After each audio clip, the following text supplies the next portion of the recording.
ಉತ್ತರ ಕನ್ನಡ ಜಿಲ್ಲೆಯ ಅಂಕೋಲದ ಶಿರೂರಿನ ಭೂಕುಸಿತ ಘಟನೆಗೆ ಸಂಬಂಧಪಟ್ಟಂತೆ ಕಾರ್ಯಾಚರಣೆ ಮುಂದುವರೆದಿದೆ. ಇವತ್ತು 13 ದಿನಗಳ ಕಾರ್ಯಾಚರಣೆ ನಿರಂತರವಾಗಿ ನಡೀತಾ ಇರುವಂಥದ್ದು.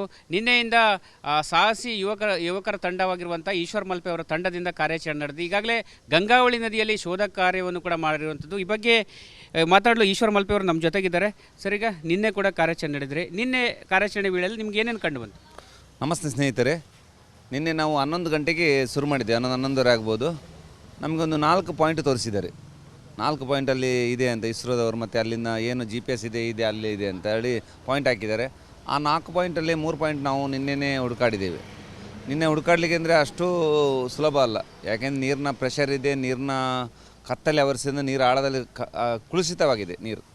ನೀರು ಅಷ್ಟು ಕಪ್ಪಾಗಿದೆ, ನೀರಾಳದಲ್ಲಿ ತೋರೋದಿಲ್ಲ. ಅದಲ್ಲದೆ ತುಂಬ ಕಷ್ಟಕರವಾದ ಆದಿ ನಿನ್ನೆ ಮಾಡುವಾಗ. ಸ್ಪೀಡು ಅಡಿಬದಿಯಲ್ಲಿ ಎಷ್ಟು ಪ್ರಮಾಣದಲ್ಲಿ ಇರ್ಬೋದು? ಸುಮಾರು ಒಂದು 12 ಪಾಯಿಂಟ್ ಆಗಿರ್ಬೋದು. ಅಷ್ಟು ಸ್ಪೀಡಲ್ಲಿ, ಸುಮಾರು ಒಂದು 200 ಸ್ಪೀಡಲ್ಲಿ ಗಾಡಿ ಹೇಗೆ ಹೋಗ್ತದೆ ಅದೇ ಸ್ಪೀಡಲ್ಲಿ ಅಡಿ ಸಹ ಎಳೀತದೆ. ಅದರಿಂದ ಏನಿದ್ರೂ ಸಹ ಕೊಚ್ಕೊಂಡು ಹೋಗೋ ರೀತಿ ಉಂಟು. ಆದರೂ ಸಹ ಅಲ್ಲಿ ಕೆಲವು ಮರ, ಆಲದ ಮರ ಅಂತ ಹೇಳಿದೆ, ಆಲದ ಮರ ಅದಲ್ಲದೆ ಬೇರೆ ಸೈಡಲ್ಲಿದ್ದ ಮರ ಎಲ್ಲ ತುಂಬ ಅಡಿಯಲ್ಲಿದೆ. ಯಾಕೆಂದರೆ ಅದೆಲ್ಲ ಮರ ಮೇಲ್ಗಡೆ ಬುಡ ಮೇಲೆ ಆಗಿದೆ, ತಲೆ ಕೆಳಗಾಗಿದೆ. ಅದರ ಮೇಲೆ ಕಲ್ಲು ಮಣ್ಣು ಬಿದ್ದಿದೆ, ಅದರಿಂದ ಅದು ಹೋಗ್ತಾ ಇಲ್ಲ. ಇಲ್ಲದೆ ಅದು ಕೊಚ್ಕೊಂಡು ಹೋಗ್ತಿತ್ತು, ಅಷ್ಟು ರಭಸವಾಗಿದೆ. ಅದಲ್ಲದೆ ಅಲ್ಲಿ ಮೇಲ್ಗಡೆ ಭಾಗದಲ್ಲಿರುವ ಹೋಟೆಲ್ನ ಚಾವಣಿಯ ಶೀಟ್ಗಳು, ಕಬ್ಬಿಣ ಶೀಟ್ಗಳು ಅಲ್ಲಲ್ಲಿ ಮೇಲೆ ಅರ್ಧ ಕಲ್ಲಡಗಿದೆ. ಅದು ತುಂಬ ಡೇಂಜರ್ ಆಗಿದೆ. ಯಾಕೆಂದರೆ 2-3 ಸಲ ನನಗೆ ತಾಗಿದೆ ಅದು ಕೈಗೆ. ಯಾಕೆಂದರೆ ಹೋಗಿ ಹೊಡೆಯೋರು ರಭಸಕ್ಕೆ ಹೋಗಿ ಅದಕ್ಕೆ ಮೇಲೆ ಒಂದು ವೇಳೆ ನಮ್ಮ ಅಡಿಯಲ್ಲಿ ಹ್ಯಾಂಗರ್ಗೆ ಹಾಕಿದ ಹಗ್ಗ ಮೀನಿ ಕೈ ಬಿಟ್ಟುಬಿಟ್ಟಿದ್ರೆ ನಾವು ನಮ್ಮ ಜೀವನ 2 ತುಂಡಾಗಿ ಹೋಗ್ತದೆ. ಅಷ್ಟು ಸ್ಪೀಡಲ್ಲಿ ಇತ್ತು ನೀರು. ವಿದ್ಯುತ್ ತಂತಿಯು ಕೂಡ ಕೆಳಭಾಗದಲ್ಲಿ ಸಿಲುಕಿಕೊಂಡಿರೋದ್ರಿಂದ ಸಾಕಷ್ಟು ಸಂಖ್ಯೆಯಲ್ಲಿ ಕೂಡ ಅಡಚಣೆ ಆಗ್ತಿದೆ. ಆದರೂ ಕೂಡ ನಾವು ನಮ್ಮ ಶ್ರಮವನ್ನು ಬಿಡದೆ, ಅಂದರೆ ನಮ್ಮ ಪ್ರಯತ್ನವನ್ನು ಬಿಡದೆ ಇವತ್ತು ಖಂಡಿತವಾಗಿ ಮರವನ್ನು ತೆರವುಗೊಳಿಸುವ ಪ್ರಯತ್ನ ಮಾಡ್ತೇವೆ. ಆ ಬಳಿಕ ಮುಂದಿನ ನಿರ್ಧಾರ ಮಾಡ್ತೇವೆ ಎಂಬ ಅಭಿಪ್ರಾಯ ವ್ಯಕ್ತಪಡಿಸ್ತಾ ಇರುವಂಥದ್ದು. ಕ್ಯಾಮ್ರಾ ಪರ್ಸನ್ ರಾಕೇಶ್ ಜೊತೆ ನಾನು ಶೇಷಗಿರಿ ಮುಂಡಳ್ಳಿ, ರಿಪಬ್ಲಿಕ್ ಕನ್ನಡ, ಕಾರವಾರ.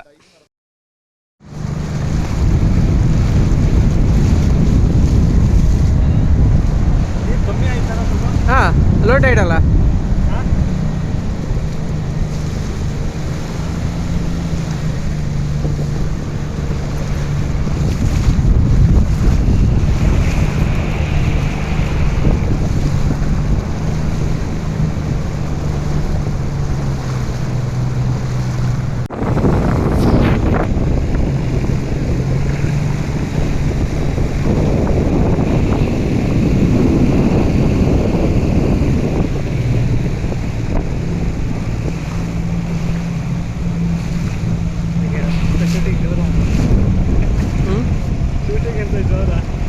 ಕೇಳ್ಬೇಕಾ ಅಣ್ಣ, ಶೂಟಿಂಗ್ ಜೋರಿತಾ?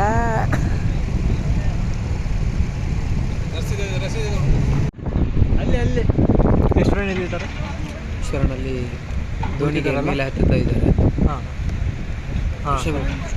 ನನ್ನದು ಹಾಕಿ ಮರೆ, ನೀನು ಮತ್ತೆ ಚಾಕ್ಲೇಟ್ ಅಡ್ಡ ಬರ್ತದೆ.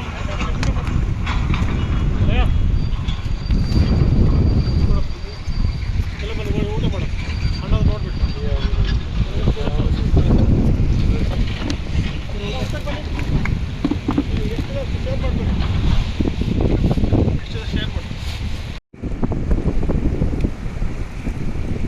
ಅವ್ರಿಗೆ ಹೇಳಿ.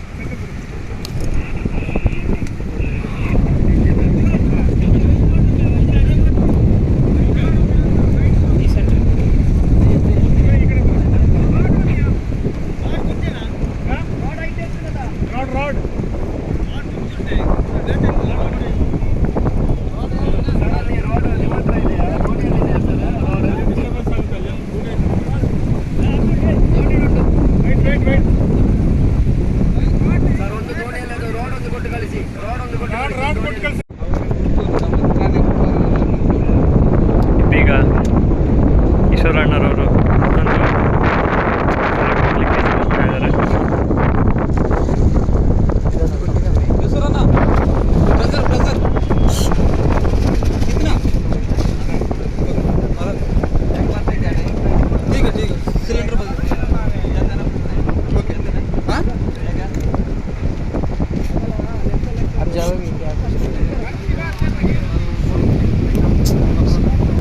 लगता है ना उससे पत्थर से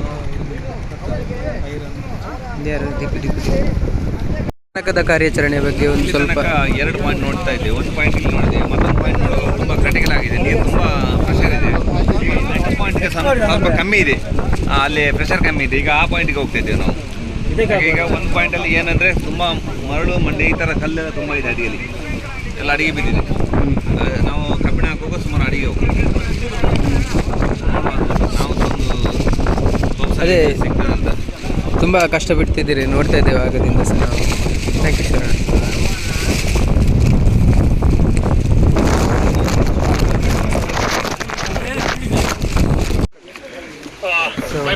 ಚಿಕ್ಕ ಒಂದು ಬ್ರೇಕ್ನ ತಗೊಂಡಿದ್ದೀವಿ.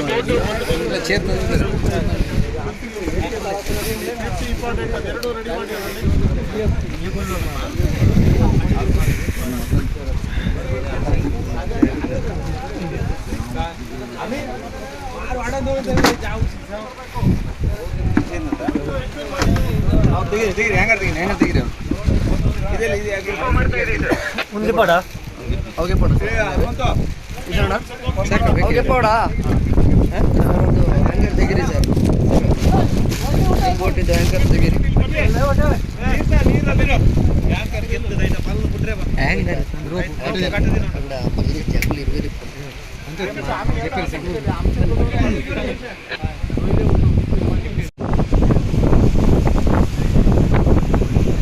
ಏನಾಯ್ತು?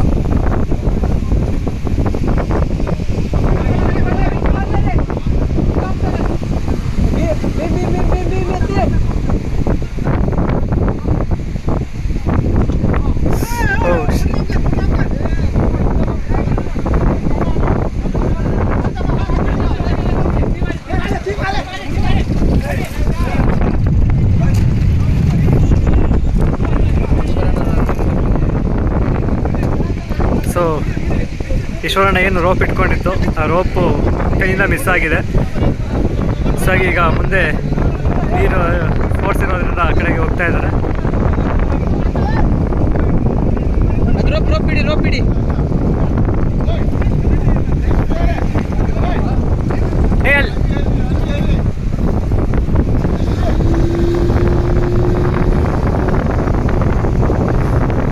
ಪ್ರಾಬ್ಲಮ್ ಇಲ್ಲ ಅಲ್ಲ ಸ್ಕೂಬಾ ಹಾಕಿರೋದ್ರಿಂದ. ಆ್ಯಕ್ಚುಲಿ ಪ್ರಾಬ್ಲಮ್ ಏನಿರಲ್ಲ, ಸೇಫ್ಟಿ ಸ್ಕೂಬಾ ಹಾಕೊಂಡಿದ್ರೆ ಸೇಫ್ಟಿ ಇದೆ. ಜೊತೆಗೆ ಅವ್ರನ್ನ ನೋಡ್ಕೊಳ್ಳಿಕ್ಕೆ ಅಂತಾನೆ ತುಂಬಾ ಬೋಟ್ಗಳನ್ನ ಇಲ್ಲಿ ನಿಲ್ಲಿಸ್ಕೊಂಡಿದ್ದಾರೆ. ನೋಡ್ಬೋದು, ಅಲ್ಲೊಂದು ಬೋಟು, ಇಲ್ಲೊಂದು, ಜೊತೆಗೆ ಇಷ್ಟು ಪ್ರಕಾರದಲ್ಲಿ ಮೇಲೆ ಬಂದಿದ್ದಾರೆ ನೋಡಿ. ಇಷ್ಟು ಪ್ರಕಾರದಲ್ಲಿ ಅಲ್ಲೊಂದು ಬಟನ್ ಇರುತ್ತೆ ಅವ್ರ ಜಾಕೆಟಲ್ಲಿ, ಹೌದು. ಬಂಪ್ ಮಾಡಿರ್ಬೋದು. ಹಾಂ. ಸೊ ಅವರು ಸೇಫ್ಟಿಯಾಗಿದ್ದಾರೆ, ಯಾವ ಟೆನ್ಷನು ಇಲ್ಲ. ಹೌದು ನೋಡಿ, ಅಲ್ಲಿಗೆ ಅವ್ರಿಗೆ ಸೇಫ್ಟಿಗೆ ಅಂತಾನೆ ವಿದಿನ್ 30 ಸೆಕೆಂಡಲ್ಲಿ ಇಲ್ಲಿಂದ ಅಲ್ಲಿಗೆ ರೀಚ್ ಆದ್ವಿ. ರೀಚ್ ಆಗಲಿಕ್ಕೆ ಸ್ಪೀಡ್ ಬೋಟ್ಗಳನ್ನ ಇಟ್ಕೊಂಡಿದ್ದಾರೆ. ಮತ್ತು ಆ ಕಡೆ ದಡದಿಂದನೂ ಕೂಡ ಒಂದು ಬೋಟ್ ಇದೆ, ಆ ಒಂದು ಬೋಟ್ನಿಂದಲೂ ಕೂಡ ಅವ್ರನ್ನ ರಕ್ಷಣೆ ಮಾಡೋದಕ್ಕೆ ಹೋಗ್ತಾ ಇದ್ದಾರೆ.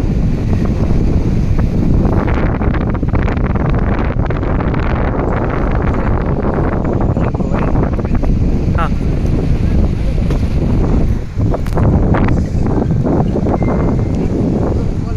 ಯಾರು ಬ್ರೋ?